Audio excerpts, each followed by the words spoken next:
चलो बच्चों, let's read the question. The question says assertion the number of follicles in the Itario is many in Calotropis region. Each fruitlet of an aggregate fruit is called an Itario. A. Both assertion and reason are true and reason is the correct explanation of assertion. B. Both assertion and reason are true but reason is not the correct explanation of assertion. C. Assertion is true but reason is false. D. Assertion is false but reason is true. E. Both assertion and reason are false. Question में हमें एक assertion और एक reason statement दी है.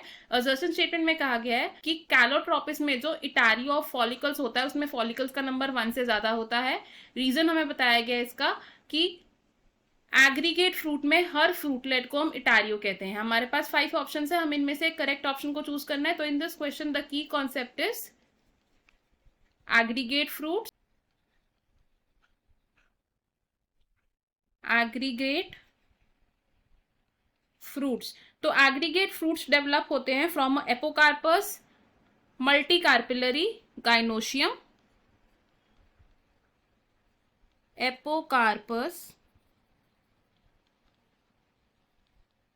मल्टीकार्पिलरी ovary of a gynoecium. अब ऐसे fruits में हर ovary क्या करती है, एक फ्रूटलेट में फॉर्म हो जाती है. Each ovary forms into a fruitlet और फ्रूटलेट्स का जो एग्रीगेट बनता है उन एग्रीगेट्स को हम बोलते हैं इटारियो. अब अगर बात करें इटारियो ऑफ फॉलिकल्स की, इटारियो ऑफ फॉलिकल्स की, तो इटारियो ऑफ फॉलिकल्स में क्या होता है, न्यूमरस फॉलिकल फ्रूटलेट्स का एग्रीगेट होता है. अब फॉलिकल्स क्या होते हैं, फॉलिकल्स होते हैं डेहिसेंट फ्रूट्स जो सुपीरियर मोनोकार्पिलरी ओवरी से डेवलप होते हैं. तो these are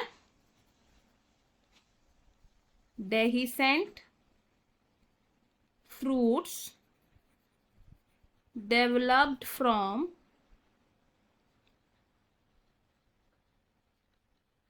monocarpellary superior ovary. और इस तरीके का फ्रूट हम देखते हैं इन कैलोट्रोपिस.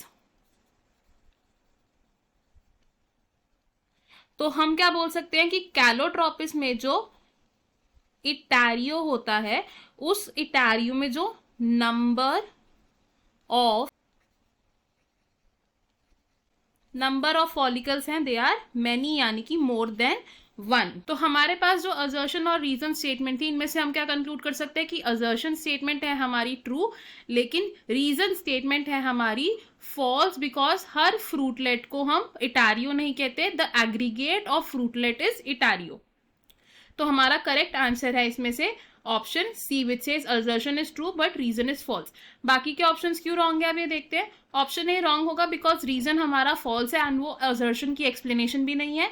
ऑप्शन बी भी रॉन्ग होगा बिकॉज रीजन स्टेटमेंट हमारी फॉल्स है.